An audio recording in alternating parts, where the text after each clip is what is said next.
What's going on, everybody? It's your boy Rail back with another review. Oh yeah, today was a good day for me. Not gonna lie to you. I got this taken out my arm. No more IV for your boy. On our road to getting back to 100% wellness. So got that shit out of me. Thank God. So glad. But it is BMF Season 2, Episode 2. And I got nothing but issues with this fucking episode. I've got a lot of things to complain about. Not gonna lie to you.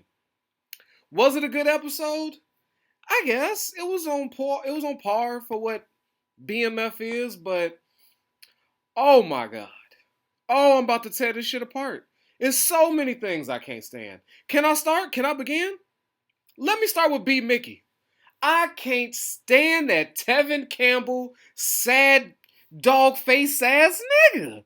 All day. This is how he look.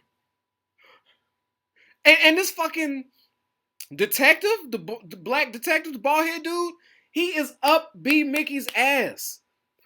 Showing up at his crib. Popping up on him at his mama's hospital.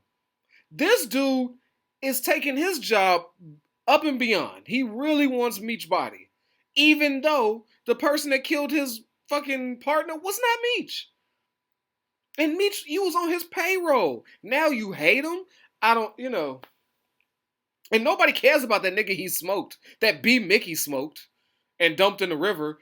Was anybody still investigating that? No? Did that fall on him? So he has an obsession with Meech. I'm not seeing. I don't understand. Is it just hate? Did he decide I'm just going to be a good cop? Fuck it. But irregardless, B. Mickey is getting pressed to fucking snitch on Meech. So he gives him some of the crew with the keys. Not really mad at that. I'm mad that he's a snitch. Sure. But this is my problem with B. Mickey's character. Outside of his sad face. This shit here. Oh, confused and what should I do? I'm sad. Except for that stupid ass face he got. My real issue is last season, he killed the woman he loved. He fell in love with Kato. He was in love with that girl. And he chose Meech over her. He shot her. He didn't have a hit. None of that. Told her I loved her and smoked her. A couple times. Bang, bang. Make sure she was dead. Killed the love of his life for Meech. He chose his side. I'm with him. Cool. B. Mickey's all in. But right after killing the love of your life to pledge your allegiance to Meech, you immediately is turning on him. Not showing up how you supposed to with the drugs, no communication. You're out here with your mama. You're out here not dry snitching, full snitching. So I'm confused at his character. B. Mickey should just go to jail. Honestly, bro. Honestly, if I was B. Mick, this is too stressful for me. I killed my girl. Fuck it, nigga. Bring me in and charge me with what you think you got. I'm a lawyer up. It's just too much at this point. For B, jail seems much better than this bald head nigga showing up like fucking one of them herpes bumps. Showing up like an STD out the blue, like, ha, I'm here again. I disappear, ha, I'm here again. You know what I'm saying? Like, come on, man. Like, what are you just popping up like it in the goddamn, in the sewer with balloons and shit? Like, this nigga is just constantly showing up. No, that's too stressful. What if any of the guys see you here? I'm dead. That's too much. I'd rather go to jail if I was B. Mick. So that's the problem I got with his character. Full allegiance, killing the woman of his life and love of his life, and then immediately he's like, nah, like, okay, my mom, this nigga keeps showing up. Let me give him something. I guess I gotta trade in on Meech. Okay. Now, another thing I didn't like with this episode is the confidence Meech had for going to Cleveland to hook up with his cousin with that terrible fucking Jerry curl that didn't matter. No nigga out there had a Jerry curl. He was the only one in Cleveland, Ohio that held on to the tradition of that moist ass hairstyle. So, God bless him. But his cousin was too dumb, didn't understand business lingo, which you see separated Meech from your average drug dealer. He was legit a businessman. His vocabulary was that of business. So he had to break it down, but he was able to communicate business shit to street niggas. Boom. So he goes and makes a connection with a Cleveland crew.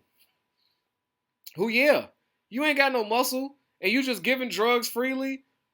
Yeah, they're gonna press you. Now I'm mad at what they did to him. Meech gives you the drug, shows you the game, and say, hey, I'm your connect. Oh, you like that? Boom, here you go. All right.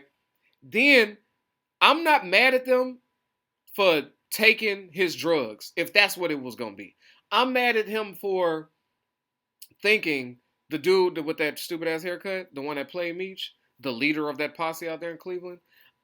I'm mad that they would think that he could change the terms of their drug meeting like there's going to be no repercussions. If you're going to take a man's drugs and draw down on him with all your guys like, yeah, nigga, you ain't getting shit back, and think that there's going to be no repercussions, no, it's just nothing. You're just going to do this and he's going to go home and be like, oh, okay, I'm going to bring these guys their drugs back and I'm just going to go 50-50. Hell no. That man should not, if you're going to do that, that means you've dedicated yourself to taking them drugs. There's no renegotiating because you used force. Now you need to kill Meech. You need to murder Meech, take his drugs, and hey, it is what it is. We just came up. We hope another nigga from out of town come. I'm killing you and your cousin. The fact that you just fake bullied a nigga out of his drugs and out the deal and said, go ahead and dip, nonsense. Nonsense. I see now how Meech was able to take over the streets. He was just taking advantage of idiots. Who does that? Of course Meech is going to show up to your mama's house with her groceries like a gentleman and the gun drawn out on you, nigga. Yeah, I know where you live. Do you know where I live? No. Now you going to stick to the deal or I'm going to pay your mama another visit.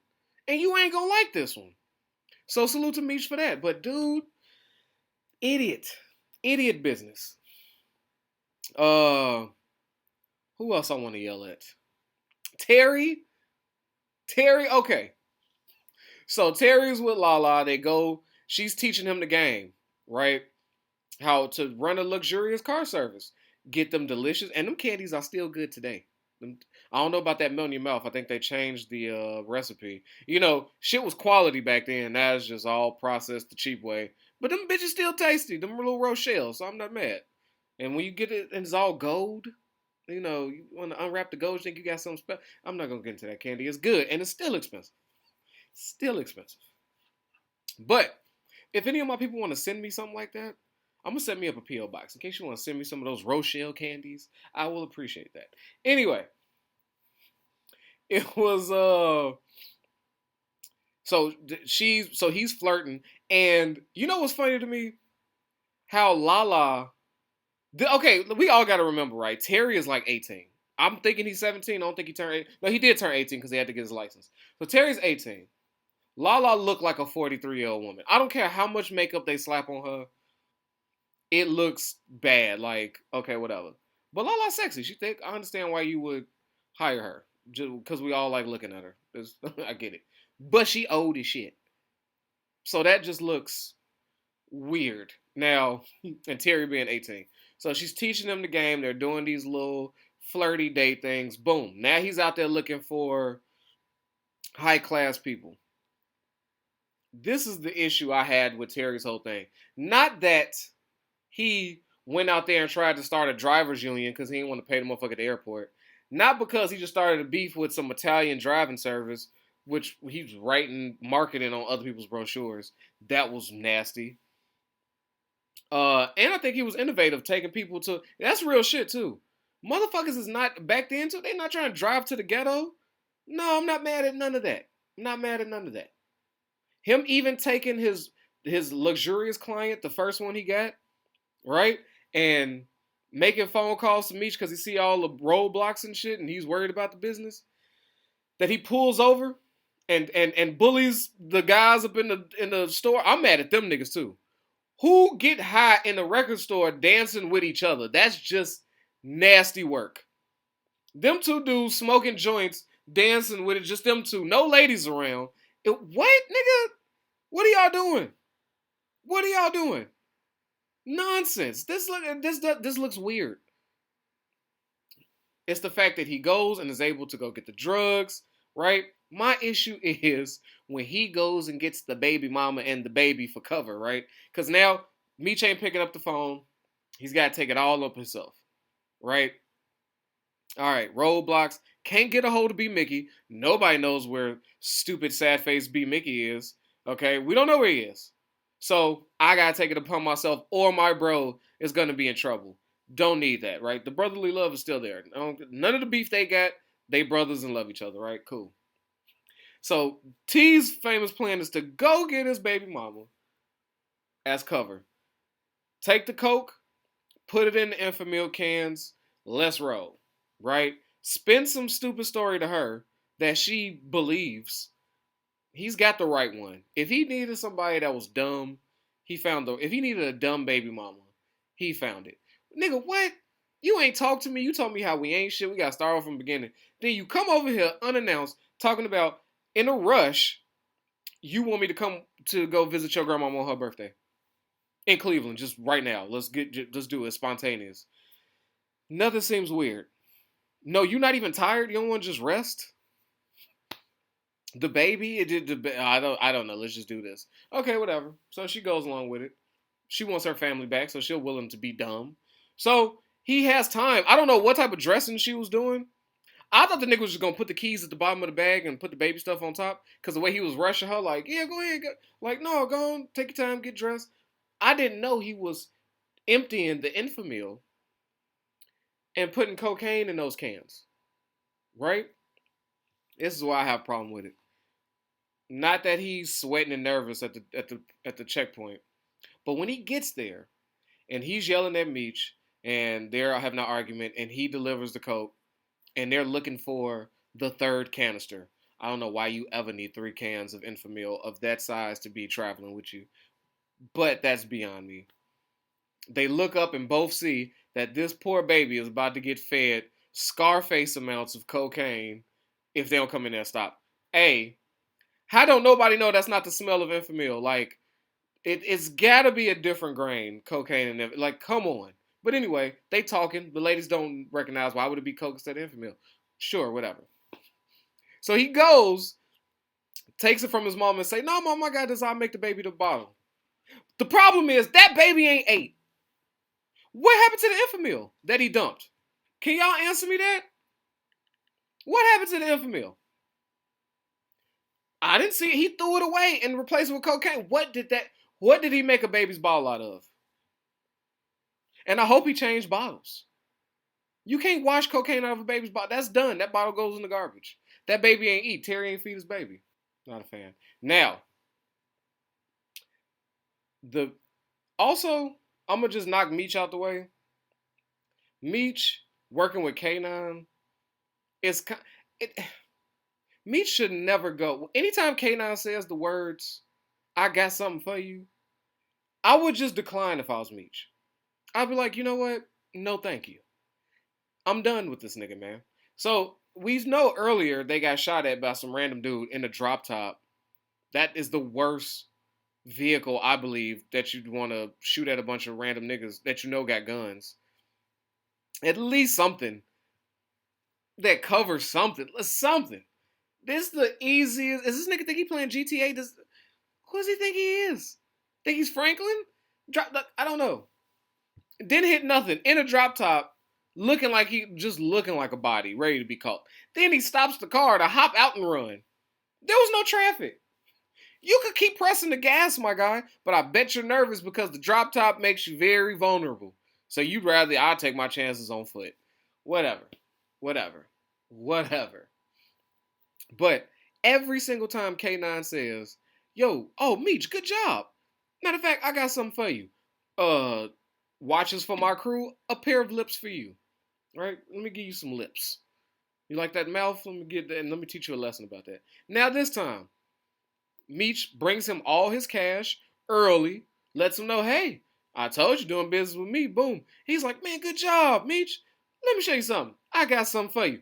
At that point, I'd be like, I don't know. No, thank you. No, for real. Come on, it's good. It's good. Come back there. It's some swollen ass nigga laid out Dexter style on some plastic. No. Now, Meech, don't listen to K9. Anytime the nigga say he got something for you, like, bro, I got it. I got it. Have your shit. Don't shoot at you. I don't need to see no more body parts, no more dead niggas. I got it. I got it. No, don't give me shit. Don't send me shit. I don't want nothing from you, bro, but your drugs. Can we just have that? Drugs, money relationship. No gifts, no sick, no sign, nothing. Nothing. All right. But Meech is really, what I don't like is that Meech is really reaching out to B Mickey as to be his number two, which he really didn't even like B Mickey. I didn't like how he's just forced to do that. But I feel like Meech is smarter than that. Like, he should just hold it until, I don't know. But I mean, he don't know that he a snitch. We know that he a snitch. But whatever. I just don't like that he was always skeptical of that nigga. I didn't like how he just now is putting all his trust in him because he ain't got no other choice. That just seems like a rash decision. And he really needs his brother back, for sure. Now, to the meat of this shit. To the meat of my issues with this episode. Two things. One, because you know the one I got a problem with. But the big one is the father and mother. That argument, that showdown, this is the issue I got. So, well, let me start with the father. Because you know I hate this hating ass nigga. The father is going, let me get this straight. Terry's 18. Alright? I don't know if none of y'all got kids. I don't know how old they are. Oh, you could be a kid yourself. Let me see if this is fair to you. This nigga Terry comes up with a great idea. Man, it's an underserved market. Niggas don't drive to the west and north side of Detroit. But we could go there. I ain't got no problem. Let's do that. I made hella money. Dropped off hella money to his father to show him physically how great of an idea this is. How quickly we could do this and corner this market. We don't need these fancy niggas. Alright? What his father do as he's sitting there eating a microwave dinner with no money to show for it himself? No, son. We didn't get you out the drug game to go drive to bad neighborhoods. I had to take a second to say, nigga, what? Where's the correlation? Where is the equal in danger in police? Let me get this straight. Are you trying to tell me that me selling, trafficking drugs is equal to me driving niggas home in their bad neighborhoods that they can't control, that they can only get to afford? That's similar, my nigga. You only gonna serve the community? What community broke, nigga? What is this father talking about? I want to slap the shit out of him. What, nigga? What are you saying? I didn't get you out the drug game to fucking blah, blah, blah. But he just told him, he just pressed his son, his 18-year-old son. He came and pressed his 18-year-old son and said, hey, son, I need you to act like a boss, okay? I need you to make this company work. You got to do this, you got to do that, and I expect you to get your homework done and graduate. That's a lot of pressure to put on the 18-year-old child. I need you to run the business successfully, treat your customers with the care and respect they deserve, and get your homework done to make sure you graduate. You got that? Can you handle all those things while I constantly try to fuck your mama and barely make it back? I hate his father. A real father would say, son, school first, but we got a company business, a business that I took your money to make. I'm gonna need you to work like some weekends. And he's a father. Terry's a father. He knows it. I'm just blown. He's putting all these unreal expectations on his son, and he can't even man up to do the shit he's supposed to do. But gonna tell everybody how it is. That don't work, my nigga. It worked when you paid all the bills. When the second you made mama work at Wendy's and made me spend all my money to start a business that you don't know how to run, you lost all my respect, my nigga. I can't stand his father.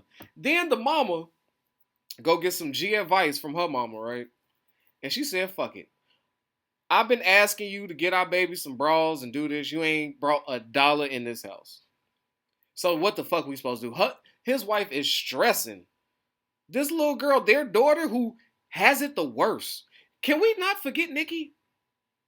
Nikki is suffering from real PTSD. She could use a day like her mama gave her. Nikki saw her dead boyfriend. Both her brothers is too old, ain't fucking with her, and she's stuck having to listen to Crazy A and Crazy B in the house. Nikki is under duress. But the mama saw fit to say, fuck it, baby, we're going to open up a credit card into your name. We'll take care of it later. For now, let's get you some new shit for once in your life. And you know what? Mama going to get her a little something too. Fuck it. We'll pay this shit off when we get it. You know what I'm saying? I'm not mad at that.